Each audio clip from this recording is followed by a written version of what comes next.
Hey everyone and welcome back. Sorry, I was watching Zoella vlogs. I love living in 2013. So a couple days ago I got an email from a girl called Maddie and she said, "Hi Adam, my name is Maddie and I'm a journalist student at," and then she said, "the university. I'm currently writing a piece on cancel culture and I'm looking for a media YouTuber perspective. I've been keeping up with your coverage on Shane Dawson and I was wondering if you might be able to do an interview this week. I look forward to hearing back from you. Thank you." So I responded and said, yes, I would be down. Would I be able to have the questions beforehand? Is it text, FaceTime kind of situation? She said, "Great, thank you so much. I'll get a list of questions for you. Whichever interview format you're most comfortable with is what we will do." So I didn't really say which one I wanted, and then we kind of just chose FaceTime. So she said, "Hi Adam, I've typed up a list of questions along with this email. Would you be able to do the interview today? If not, we can do it sometime this week." Okay, so that was yesterday. We did it today.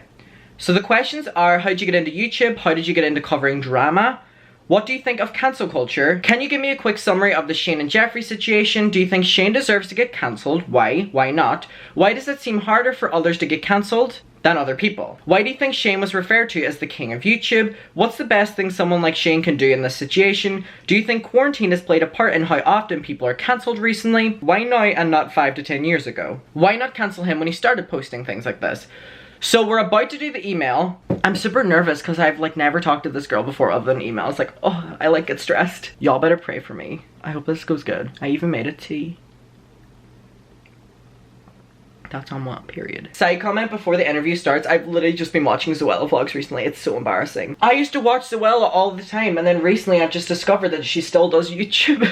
And so I've been watching them and you know what? They're actually interesting. Okay, I'm actually gonna set up the camera and do this FaceTime call now and then do the interview. So let's go for it. Okay, wish me good luck. I'm gonna FaceTime this girl now. I think her name is Maddie.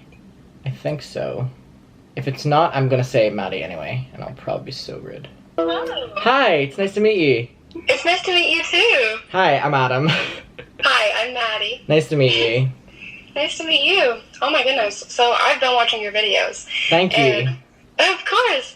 It was so funny. I was talking to my friend Lauren when all of this stuff was going down with Shane Dawson and Jeffrey Star, and I was like, all right, who do I watch? And she goes, oh, Adam. And I was like, great. So I found your channel and I watched all of them. It's Thank great. you. Okay, well, I'm an open book. Any questions, go for it. Perfect. Thank you so much. Is it all right if I record audio? Yeah. Perfect. Thank you. Okay, so my first question is, how did you get into YouTube? I got into YouTube 10 years ago, and my video style was always, it started off as singing and then slowly morphed into more talking about my opinions on stuff, and so it was always basically just me saying my personalities for anyone who wanted to listen. That's awesome. What do you think of cancel culture? I think cancel culture and taking accountability and wanting accountability are two very different things. I think cancel culture can be not understood properly, but it can be used for wrong and people just trying to be petty. But whenever accountability is wanted to be taken, that is more important in my opinion than cancel culture and needs to happen. I'm caught up, of course, but it would be amazing to get a quote. Can you give me a quick summary of the Shane and Jeffrey situation? So last year, Tati Westbrook uploaded a video called Bye Sister, where she basically exposed James Charles for really problematic stuff. And at that time, Jeffree Star and Shane Dawson seemed to not be involved. They did a series on Shane's channel, and slowly, over the course of the last few months, things have started coming out with people being aware that they were involved in that drama, and so with people wanting them to take accountability for their actions in that, they've also started resurfacing lots of old problematic stuff that they want them to take accountability for as well. Do you think Shane deserves to be cancelled? Whenever someone poses the question that does someone deserve to be cancelled, I normally say give them another chance.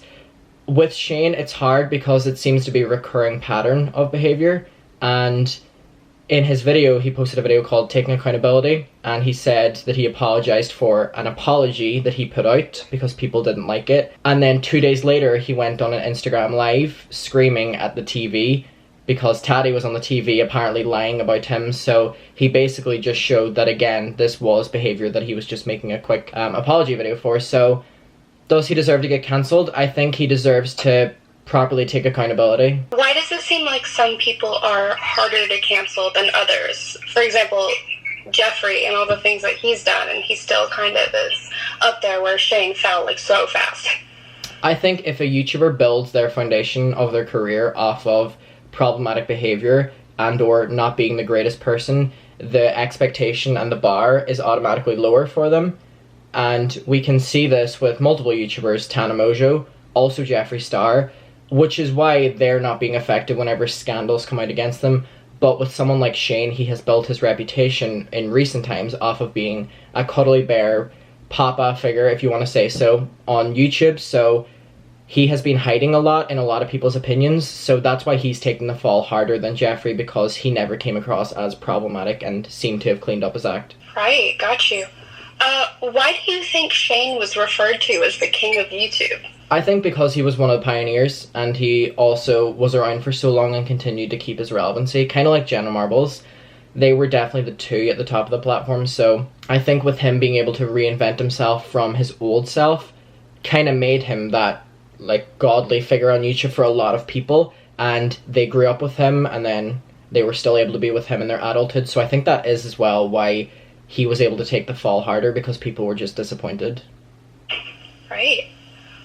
What do you think the best thing someone like Shane could do in this situation? I think he needs to take a long break, and with the really bad old videos that are resurfacing, he was making money off of them up until recently, so he needs to donate that money to important charities and invest that money into other people, because those videos have hurt a lot of people. So for him to just take that money from it is kind of, everyone has their own different opinions on that, but in my opinion it's not nice. So what he needs to do is take a long break, reevaluate what he's doing, and I'm sure he will come back in a couple months with a new series, but whether he actually means his apology whenever it happens, that's important. So I think the longer he takes away and really invests in himself and thinking what he's doing online and what he's doing behind the scenes, very importantly, then he can try and move forward from that. And whether people accept his apology, that's up to them. Right. Do you think quarantine has played a part in how often people are getting canceled recently? I think yes, people have a lot more time, but I think it's also necessary, because for these creators to grow, they need to be held accountable. So if it's all happening now, you know what, that's almost better than it happening a couple years from now. If we can get everyone to take accountability now and know that their actions need to be better and how to change going forward, then I think that's actually very important. And so with everyone having all this free time, it's definitely allowing people to see the true colours of YouTubers and want them to grow. Speaking of that, why now and not 5 to 10 years ago? Why not cancel him when he started posting things like this?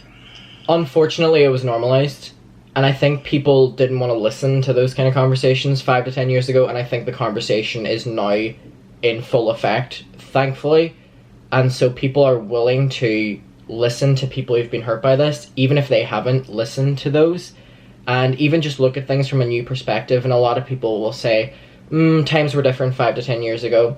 Personally, I wouldn't say that they were. I think people just allowed it, and that doesn't mean that it was different then, it just means that it was normalized. And so moving forward, we have to realize that this behavior is not okay, and teach any new and upcoming influencers this is not what you want to do or build your career off of. Yeah, absolutely. Let's see, you said in your video where you were addressing Jeffrey and Shane directly that society has moved past the need for Shane Dawson videos. Yeah. Can you elaborate on that a bit? I think with what Shane Dawson has done for so long has been stuff that has hurt people, and a lot of people have different opinions on what he can do moving forward. I think the reinvention of Shane Dawson has been these documentaries, but in the past few weeks we have seen with shady things coming out that these documentaries, again, had really bad things happening behind the scenes to take down other people, i.e. James Charles within the Dramageddon situation. So, if this is the behavior that these videos are constantly made off of, there's no need for that anymore. That's what I meant by that statement, and I think I'll always stand by that unless he shows proper change. Yeah, absolutely. What do you think proper change would look like? For Shane Dawson, I think his humor, what he relies on, but also his ego and his persona. His persona has hurt a lot of people. He is very clearly says that he is a poor person and that he's very depressed and stuff, and a lot of people believe that he does this so that he can be more relatable to an audience. Now, of course, we don't know I or you or the audience don't know him personally, so we don't know what he actually is like, but he does live in $1 million house and he does have all this money, and that conspiracy palette made him millions of dollars. So I think just being authentic, and I think that's like a standard for any YouTuber, being authentic. What can go wrong? So I would say genuinely just being authentic. That's great. Those were all my questions. Sweet. Were all the answers okay? Absolutely. Oh my gosh. They were perfect. Am I able to, like, use this? Or, like, what way are you... like, I have my camera here and stuff like that. Am I able to use this, or is this strictly for your uni or college? Oh my gosh, you can use this. Really? Yeah.